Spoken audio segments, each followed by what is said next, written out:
ये है दिल्ली क्राइम मोर्चा news network.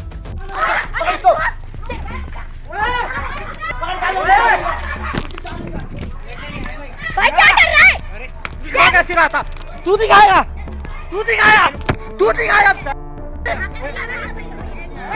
गाय से क्यों डर रहे हो? हमारे धर्म में तो तुम्हारे उम्र के लड़के गाय को खा जाते हैं और तू गाय से डर रहा है। तो मैंने कहा कि हमारे में गाय को खाते नहीं है ना, हमारे में पूछते हैं, माता है हमारी।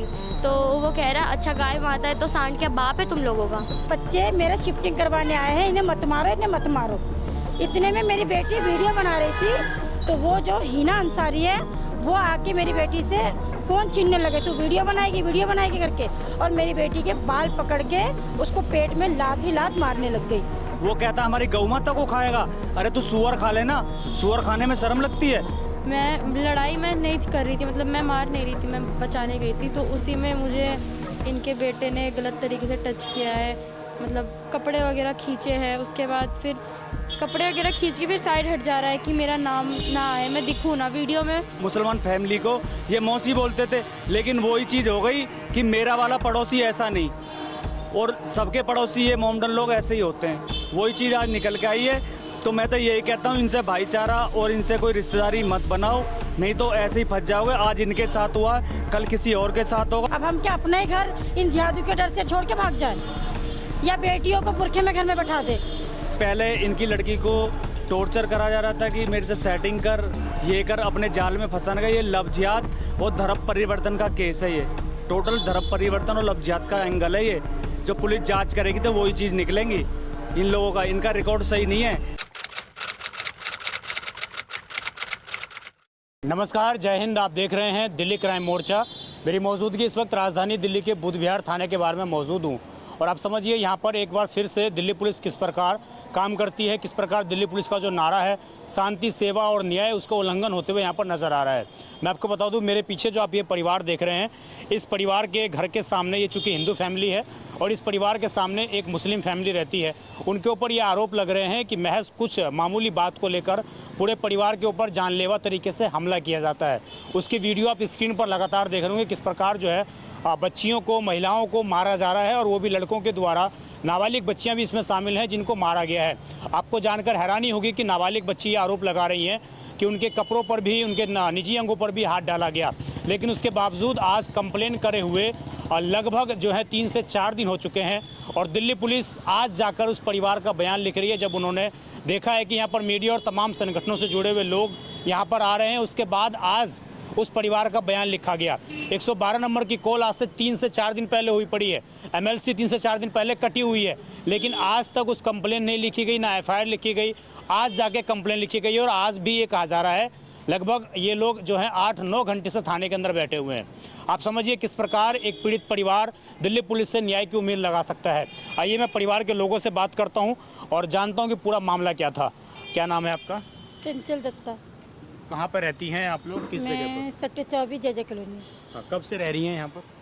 मैं यहाँ पे 1999 से हूँ, लेकिन इस समय भी 3 साल पहले ही मैंने वो मोमडन जो फैमिली है उनके सामने घर लिया है। वो बहुत पहले से ही रह रहे हैं वहाँ पे। क्या नाम है उन परिवार वालों को? हिना अंसारी, शमसुद्दीन अंसारी और सईदा अंसारी। तो ये सारी एक ही फैमिली है, अलग अलग? हाँ जी, एक ही फैमिली के। हाँ जी। किस दिन की बात है, क्या विवाद हुआ? ये शनिवार की बात है। क्या हुआ था?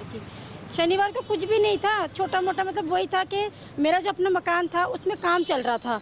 तो मैंने कुछ टाइम के लिए, क्योंकि मुझे बोला गया था कि मकान जब खाली नहीं करोगे तो उसमें काम कैसे चलेगा, तो मैंने 1 से 2 महीने के लिए किराए पे बुद्ध विहार में लिया था। तो अब जब मेरे मकान का काम कंप्लीट हो चुका है तो मुझे अपने घर में वापस शिफ्ट करना था। बेवजह तो मैं किराया भरूंगी नहीं। तो अब इस समय मेरा हाथ थोड़ा तंग था, तो मेरी बेटी ने बोला मम्मी एक काम करते हैं, मैं अपने दोस्तों को बुलवा लेती हूँ शिफ्टिंग के लिए, इस बार आप सिर्फ आके सेटिंग करवा लेना, मैं शिफ्टिंग करवा लूँगी। तो मेरी बेटी, मैं घर पे नहीं थी, अपनी ड्यूटी गई हुई थी। मेरी बेटी, दोनों बेटियां थी। मेरी बेटी की 2 लड़के फ्रेंड थे और 1 लड़की फ्रेंड थी। ये उन लोगों के साथ मिलके शिफ्टिंग करवा रही थी। इतने में 2 बजे मेरी बेटी ने मुझे कॉल किया कि मम्मी मैंने सामान ज़्यादातर सब ले आई हूँ, अब आप फटाफट आओ, शिफ्ट हमने कर दिया, आप सेट करना आपको। तो मैं जब 2:30 बजे घर आई, तो मेरे घर आने के बाद मैंने सोचा बच्चे थक गए होंगे, तो मैं ऊपर रूम से थोड़े पैसे लेने गई कि बच्चों को कुछ ठंडा वंडा पिला दूंगी। तब तक बच्चे बाहर ही खड़े होकर सांस ले रहे, रेस्ट कर रहे घर के बाहर ही।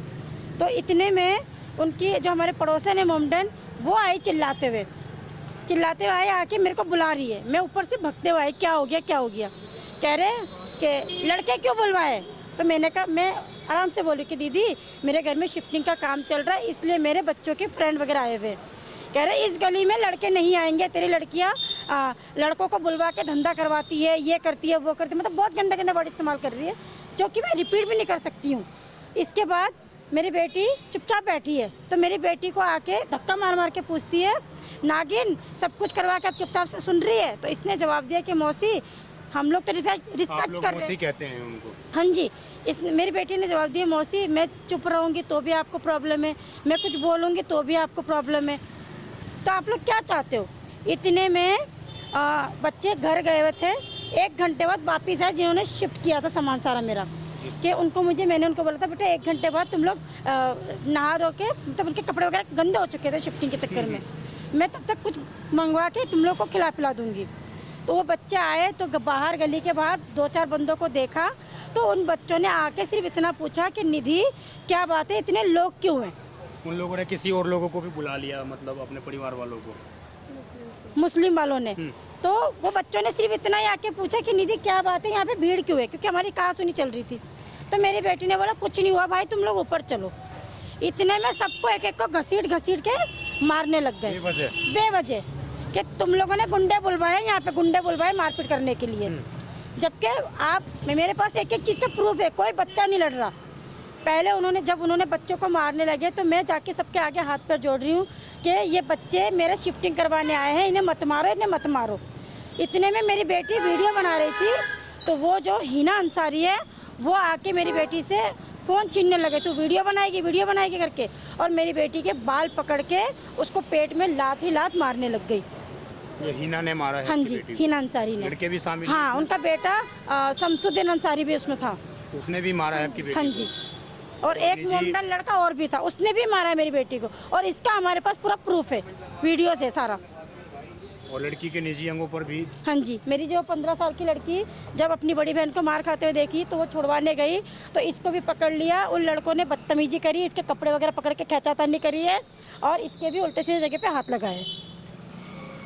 जी, तो ये जो मारपीट किस वजह से की गई, मतलब ऐसे ही लड़के बुलाए इसीलिए? बेवजह कि लड़के क्यों आए शिफ्टिंग के लिए, बिल्कुल बेवजह। भी कोई बातचीत थी? ना कुछ भी नहीं। ऐसा कुछ कि आप हिंदू हैं, यहाँ पर क्यों रहती हैं, ऐसा कुछ? हाँ, उनको दिक्कत ये था, वो जो उनका लड़का है शमसुद्दीन अंसारी, उसने मेरी बेटी को, जब हम लोग यहाँ पे नए शिफ्ट हुए थे, मेरी बेटी को मैसेज करता था रात को 3 बजे, बाहर आओ मुझे बात करना है तुमसे। तो मेरी बेटी मैसेज पे जवाब देती है कि रात को 3 बजे तुम्हें मेरे से क्या बात करनी है। तो कहती है मुझे कुछ काम है, मैसेज पे बातचीत चल रही है। मेरी बेटी को फिर अब आपको जो भी पूछना है वो मेरी बेटी बताएंगी क्या बोला था उसने। ये बच्ची भी मेरे साथ मौजूद है, मैं बच्ची का नाम उजागर नहीं करूँगा। ये जो बात हुई, पूरी वारदात हुई जिस दिन आपके फ्रेंड आए थे यहाँ पर, तो इससे पहले भी कुछ हिस्ट्री रही है आपको परेशान करने की? हाँ, इनका ना भैया का ये इस लड़के को मैं भैया बुलाती थी, जो लड़का है शमसुद्दीन अंसारी, तो इसका बर्थडे था, तो इसकी बहन ने मुझे कहा कि भैया को विश कर दे। तो मैंने उसे व्हाट्सएप पे मैसेज किया, हैप्पी बर्थडे भैया। तो वो कह रहा है बाहर आ, मुझे कुछ काम उसकी बहन ने कहा कि भैया को विश कर दे, क्यों सामने से विश नहीं कर सकते हैं? हाँ, वही उसने मुझे कहा विश कर दे, तो मैंने उनको मैसेज किया, तो वो मेरे पीछे पड़ गया कि बाहर आ, मुझे तुमसे कुछ बात करनी है। तो मैंने मना कर दिया कि भैया मैं इतनी रात में नहीं आऊँगी, जो भी बात करनी है आप कल करना। तो फिर अगले दिन उन्होंने मुझे दिन में मैसेज किया कि अगर मैं कहूँ कि तुम्हें हमारे वहाँ पे कोई पसंद करता है तो तेरा क्या रिएक्शन होगा। मैंने कहा यही रिएक्शन होगा कि जो भी करता है अपने तक ही रख, मुझे कोई मतलब नहीं है उससे। तो कह रहा अगर मैं कहूँ कि वो जो कोई लड़का है वो मैं ही हूँ, मैं तुझे पसंद करता हूँ। तो मैंने कहा देखो भैया, मैं अभी भी वही कहूँगी कि जो भी है अपने तक रखो, मुझे उस पर कुछ फ़र्क नहीं पड़ता, आप अपने तक रखो, ये सब चीज़ें छोड़ दो, मेरे पीछे मत लगो, नहीं तो मैं आपकी बहन को बता दूँगी। तो उसके बाद इसको इस बात का शायद ईगो हर्ट हो गया था, इसीलिए इसने चारों तरफ मेरी एक लड़के के साथ को लेके। कितने दिन पहले की बात है ये? इसको 2 साल हो गए। 2 साल हो गए? हाँ जी। उसके बाद से ही ये मुझसे चिढ़ा पड़ा रहता था, चारों तरफ मेरे नाम पे उल्टा सीधा बोलता था।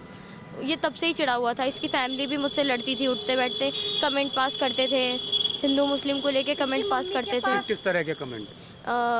कभी कभी तो जैसे मेरा छोटा भाई है ना 10 साल का, वो गाय से डरता है, तो एक दिन गाय सामने से निकल रही, मेरा भाई डर के अंदर जाने लगा, तो वो कह रहा कि गाय से क्यों डर रहे हो, हमारे धर्म में तो तुम्हारे उम्र के लड़के गाय को खा जाते हैं और तो गाय से डर रहा है। तो मैंने कहा कि हमारे में गाय को खाते नहीं है ना, हमारे में पूछते हैं, माता है हमारी। तो वो कह रहा अच्छा गाय माता है तो सांड क्या बाप है तुम लोगों का। इस तरह की भाषा शैली हाँ, वो ऐसे बदतमीज़ी कर रहा। तब भी हमने कुछ जवाब नहीं दिया, हम चुपचाप अंदर चले गए। वो ऐसी बदतमीज़ी हर दूसरे दिन करता है। उसकी बहन भी कंप्लेन लेके उसकी मम्मी के पास भी गई कि मौसी देखो शमसू मुझे परेशान करता है, मुझे मैसेज वगैरह करता है। तो उसकी माँ ने क्या उल्टा जवाब दिया है कि तू कहीं की हूर पर ही है जो मेरा बेटा तेरे को ऐलान मारेगा। उन्होंने मेरी बेटी को ये जवाब दिया उल्टा सीधा। पूरा परिवार आप लोगों को परेशान करने के पीछे लगा हुआ है। बिल्कुल। अभी ये जो पूरी घटना हुई थी शनिवार को, पुलिस में कंप्लेन करी, पुलिस ने क्या कुछ किया? पहले तो पुलिस ने कॉम्प्रो करवाया। उनका कहना है क्रॉस फाइल के बिना हम कंप्लेंट आगे बढ़ाएंगे ही नहीं। मतलब वो भी एफआईआर करवाएंगे आपके ऊपर, आप भी उनके ऊपर करवाओगे? तभी कंप्लेंट आगे बढ़ेगी, वरना तो कॉम्प्रो करो। इसीलिए फिर हमने लास्ट टाइम दबाव डाला पुलिस ने कि आप कॉम्प्रोमाइज करो। हाँ, फिर इस बार जब हमने कहा कि ऐसे हमें नहीं चलेगा, ये लोग ऐसे परेशान कर रहे हैं, चक्कू दिखा रहे हैं, उल्टा सीधा बोल रहे हैं, चक्कू भी दिखाए गए आपको? हाँ, कॉम्प्रो के बाद। तो इसीलिए फिर हमने वापस कंप्लेंट करी। हमने एनजीओ से लोगों को बुलाया था, उन लोगों से भी वो लोग मुस्लिम फैमिली लड़ने लग गई। फिर हम सब थाने आए दोबारा इनके खिलाफ कंप्लेंट करने। अभी कंप्लेंट हुई है। अभी हमें पुलिस क्या बोल रहे हैं, हम लोग कंप्लेन करने के लिए, पुलिस खुद हमें साथ देने की वजह डरा रहे कि तुम आमने सामने रहते हो, तुम इनके खिलाफ ये सब करोगे तो तुम वहाँ टिक पाओगे, तुम वहाँ रह पाओगे। वो हमें इस तरह से डरा रहे हो। बल्कि नहीं तो मतलब उस परिवार से आप लोगों को खतरा है, सिक्योरिटी देने की बजाय पुलिस ये कह रही है कि आप डर के रहो, बच के रहो। कि आप लोगों को पड़ोस में आमने सामने एक दूसरे की शक्लें देख के रहना है, अगर ये सब हरकतें करोगे तो वहाँ टिक पाओगी तुम। तो क्या वो पुलिस मुझे ये किसी कह के रहे। मर्डर का इंतजार कर रही है? किसी का हत्या कर दे उसके बाद कार्रवाई होगी? तो मैंने कहा सर आप जो इस तरह से बात बोल रहे हो तो क्या अब मैं अपना ही मकान छोड़ के चली जाऊँ? दोनों ही थे, सर भी थे, मैडम भी थे। क्या नाम है किसी अधिकारी का? नहीं नाम पता है नहीं आपको? नहीं नाम नहीं पता आपको नहीं। पुलिसकर्मी का? देखिए मेरे साथ वो बच्ची भी मौजूद है, 15 साल की, कहाँ गई? मैं उस बच्ची का भी बयान लूँगा और मैं उसका चेहरा नहीं दिखाऊंगा आप लोगों का, लेकिन जिस तरीके से बच्ची के माध्यम से ये आरोप लग रहे हैं कि बच्ची के निजी अंगों पर और इस तरीके के तमाम चीज़ें जो हैं की गई हैं। कुछ संगठन के लोग मौजूद हैं। सर आप लोग किस संगठन से हैं, कब कंप्लेंट मिली? हिंदू रक्षा दल से हैं। हाँ हिंदू रक्षा दल से हैं हम जी। तो हमारा तो यही कहना है प्रशासन से, आपको कार्रवाई करने में कौन सा डर है? जब पीड़ित परिवार के पास वीडियो भी हैं, सारा कुछ है, तो आपको ये कौन सा डर लग रहा है जो आप कार्रवाई नहीं कर रहे? और जब पीड़ित परिवार आज भी हमारे साथ यहाँ पर आया है, क्योंकि वहाँ भी बदसलूकी आज भी हुई है। जब हम की बातचीत हुई, जब आप लोग गए वहाँ? जैसे हम आए ना तो वहाँ पे बातचीत, हमारे फ़ोटो खींच लिया, ये खींच लिया, तब की वहाँ कोई भी नहीं था, ना किसी ने फ़ोटो खींचा। उसी चीज़ से इनको एक बहाना चाहिए था आज भी। जैसे कि बहनों ने बताया कि पहले इनकी लड़की को टॉर्चर करा जा रहा था कि मेरे से सेटिंग कर, ये कर, अपने जाल में फंसाने का। ये लफ्जियात और धर्म परिवर्तन का केस है। ये टोटल धर्म परिवर्तन और लफ्जियात का एंगल है। ये जो पुलिस जांच करेगी तो वही चीज़ निकलेंगी इन लोगों का। इनका रिकॉर्ड सही नहीं है। ये मुसलमानों का आप देखते नहीं हो दिल्ली में कितना क्राइम बढ़ता जा रहा है लफ्जियात का, धर्म परिवर्तन का। ये सिर्फ इनके घर में कोई जेंट्स नहीं है, इनको धर्म परिवर्तन में फंसाने के लिए ये धर्म चेंज कर लें वो बनाए जा रहे हैं। जबकि मैं तो इनको भी कहता हूँ, ये तो मौसी बोलते थे उसकी, उनको मुसलमान फैमिली को ये मौसी बोलते थे, लेकिन वही चीज़ हो गई कि मेरा वाला पड़ोसी ऐसा नहीं, और सबके पड़ोसी ये मोमडन लोग ऐसे ही होते हैं। वही चीज़ आज निकल के आई है। तो मैं तो यही कहता हूँ, इनसे भाईचारा और इनसे कोई रिश्तेदारी मत बनाओ, नहीं तो ऐसे ही फंस जाओगे। आज इनके साथ हुआ, कल किसी और के साथ होगा। वहाँ के जितने भी हिंदू हैं सबको इनकी सपोर्ट करनी चाहिए, और हम हिंदू रक्षा दल से इस परिवार के साथ खड़े हुए हैं और खड़े रहेंगे हमेशा। ये कहना कि गाय को लेकर कमेंट करना इस तरीके से तो कहीं ना कहीं जानबूझ के भड़का, जानबूझ के पंगे लेने वाली आज पुलिस ने कार्रवाई नहीं करी ना, हो सकता है कोई जान मान को भी इनको खतरा हो जाए, क्योंकि पुलिस को कार्रवाई करनी पड़ेगी। और मैं उस जिहादी को कहता हूं कि हमारे 14-15 साल 10 साल के बच्चे गाय को खा लेते हैं, तो तेरे में इतनी ताकत है तो तू गाय को हमारे सामने खा के देखियो, तेरी आंखों में आंखें डाल के आंख निकाल देंगे, तेरे मुंह में डाल के हाथ जवान खींच लेंगे। हम कानून से भी करवाना जानते हैं और हम खुद भी खड़े रहते हैं हिंदू बहन बेटी के साथ। वो कहता हमारी गौ माता को खाएगा, अरे तू सुअर खा लेना, सुअर खाने में शर्म लगती है? गौ माता को खाएगा। और क्या कहता तुम्हारा बाप है सांड? बेटा सांड नहीं, हमारे नंदी महाराज हैं वो। जब उनका क्रोध बढ़ेगा ना तो बच नहीं पाओगे आप। जी देखिए, ये परिवार के लोग हैं और ये बच्ची है नाबालिग, बेटा उस दिन जो लड़ाई हुई थी आप भी शामिल थे, आप ही वीडियो बना रहे हाँ, थे? मैं भी उधर ही थी। मैं बीच बचाव में मैं गई थी। मैं लड़ाई मैं नहीं कर रही थी, मतलब मैं मार नहीं रही थी, मैं बचाने गई थी। तो उसी में मुझे इनके बेटे ने गलत तरीके से टच किया है, मतलब कपड़े वगैरह खींचे हैं। उसके बाद फिर कपड़े वगैरह खींच के फिर साइड हट जा रहा है कि मेरा नाम ना आए, मैं दिखूँ ना वीडियो में।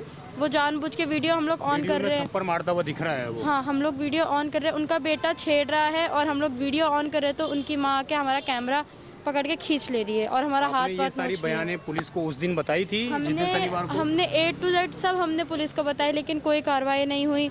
ये हमें कह रहे कि तुम्हारी कही हुई बातें हम हवा में कैसे मान ले, जबकि हम प्रूफ दिखा रहे पर वो कुछ नहीं देख रहे हैं। एक आधी वीडियो आप दिखा रही थी कि स्क्रीन पर पहले कपड़े नहीं फटे थे, बाद में कपड़े फट गए थे। हाँ, उस जबकि वो लड़के उधर थे भी नहीं। वो लड़के जो हमारे शिफ्टिंग के लिए आए थे उनको मारने आए, तो वो लड़के भाग गए वहाँ से कि उनका कुछ कसूर था नहीं, तो वो जा चुके हैं। उसके बाद हम लोग सब घर के अंदर हो गए और हम लोग अंदर से वीडियो बनाने लग गए। तो नीचे से वो लोग हमें गाली गलौज कर रहे थे। उसके कपड़े एकदम सही थे उस लड़की के। फिर वो घर के अंदर गई और अपने कपड़े खुद फाड़ के आई और बाहर आके कह रही है उन लड़कों ने मेरे कपड़े फाड़े। और फिर उस वीडियो, दोनों वीडियो में ही, 2 अलग अलग वीडियो, दोनों में ही टाइमिंग का भी मैंने गैप वगैरह सब पुलिस को दिखाया कि 2 मिनट की टाइम में गैप है। 2 मिनट में वो लड़के थे नहीं, तो उसके कपड़े कैसे फटेंगे। पर पुलिस ने नहीं सुनी किसी की भी हमारी। किस तरह की कार्रवाई आप लोग चाहते हैं? हमें तो सिर्फ ये है कि जैसे पुलिस जिस हिसाब से बोल रही है कि तुम ये जो अभी ये सब कर रहे हो, केस हमारी चाहते हो, आगे तक बढ़ना चाहते हो, इसके बाद तुम टिक पाओगे। तो हम ये जानना चाहते हैं कि टिक पाएंगे का क्या मतलब है। अब हम क्या अपना ही घर इन जिहादियों के डर से छोड़ के भाग जाए, या बेटियों को बुरखे में घर में बैठा दे? हमें सख्त से सख्त कार्रवाई चाहिए इस समय कि हम मेरी बेटियों को सेफ्टी मिले। तो ये पूरा मामला था दर्शकों, और किस प्रकार बुध विहार जो थाना है इसकी जो संलिप्तता सामने आ रही है। आपको समझिए, मुझे भी परिवार का बयान लेने के लिए यहाँ पर लगभग 2 से ढाई घंटे का इंतज़ार करना पड़ा है। तो इस तरीके का रवैया इस थाने के अंदर अपनाया जा रहा है। अब मैं उम्मीद करूँगा प्रशासन से कि इस मामले को सांप्रदायिक रंग जो चल रहा है उसमें कहीं ना कहीं कठोर कार्रवाई की जाए, और जिसके बाद जिस तरीके से कमेंट्स पर जिस तरीके की भाषा शैली का इस्तेमाल किया गया, ये कहीं ना कहीं बेहद दुर्भाग्य है। और ये कोई पहला मामला नहीं है जब हिंदू और मुस्लिम पड़ोसियों के बीच में इस तरीके से विवाद सामने आ रहा हो। इससे पहले रनौला थाने में, सुल्तानपुरी में और अब बुध विहार। तो लगातार इस तरीके के मामले बढ़ते जा रहे हैं, और कहीं ना कहीं उत्तम नगर में भी हमने देखा कि किस प्रकार एक इस तरीके की घटना घटित हुई जिसने पूरे देशवासियों को झकझोर दिया था। तो उस तरीके का मामला इस जगह पर ना हो, उससे पहले मैं चाहता हूँ और मैं निवेदन कर दूँगा दिल्ली पुलिस से कि सख्त कानूनी कार्रवाई की जाए। इस खबर पर आपकी जो भी राय हो कमेंट जरूर करिएगा। आप देखते रहें दिल्ली क्राइम मोर्चा में विजय ठाकुर। धन्यवाद।